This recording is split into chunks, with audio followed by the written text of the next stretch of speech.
국민라디오 2시 뉴스입니다. 한상균 민주노총 위원장이 지난 16일 밤 서울 종로구 조계사로 피신하고 경찰이 봉쇄 작전에 돌입한 가운데 한 위원장은 오늘 조계사 측에 신변 보호를 요청했습니다. 민주노총은 이날 상황 브리핑을 통해서 한 위원장이 조계사 측의 신변 보호와 함께 현재 시국 문제에 대해서 조계사 화쟁위원회의 중재를 요청했다고 밝혔습니다. 조계사는 민주노총의 중재 요청에 따라 이날 오전 내부 회의를 진행하고 민주노총은 내부 회의 결과를 확인하고 필요한 대책과 입장을 마련할 계획입니다. 반기문 유엔 사무총장의 동생 반기상 씨는 친반연대가 창당준비위를 결성해 중앙선거관리위원회에 신고까지 한 데 대해서 전혀 모르는 일로 얘기할 가치가 없다고 말했습니다.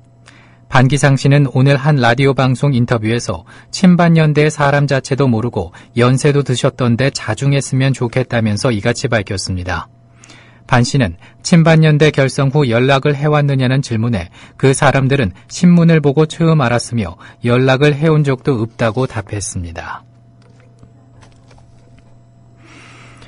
강원 삼척에 있는 동양시멘트 하청 근로자들이 제기한 부당해고 구제 신청에 대해서 강원지방노동위원회에 이어 중앙노동위원회도 하청 근로자들의 손을 들어줬습니다.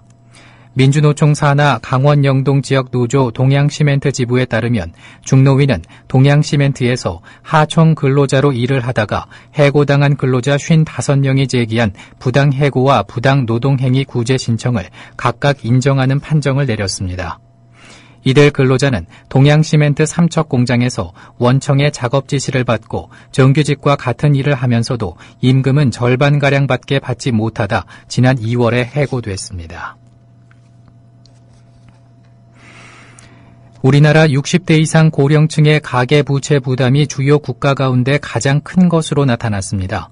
KDI가 발표한 고령층 가계부채의 구조적 취약성 보고서에 따르면 우리나라 고령층의 소득 대비 가계부채 비율은 161%로 전 연령대 평균인 128%를 훨씬 상회하는 것은 물론 미국과 유럽의 주요 15개국과 비교했을 때 가장 높은 수준이었습니다.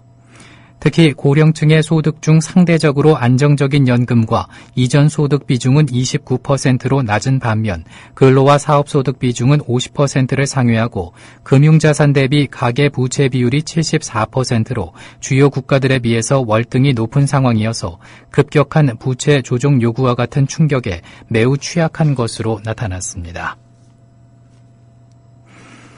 세월호 참사 특별조사위원회는 오늘부터 닷새간 단독으로 세월호 수중조사를 시행합니다.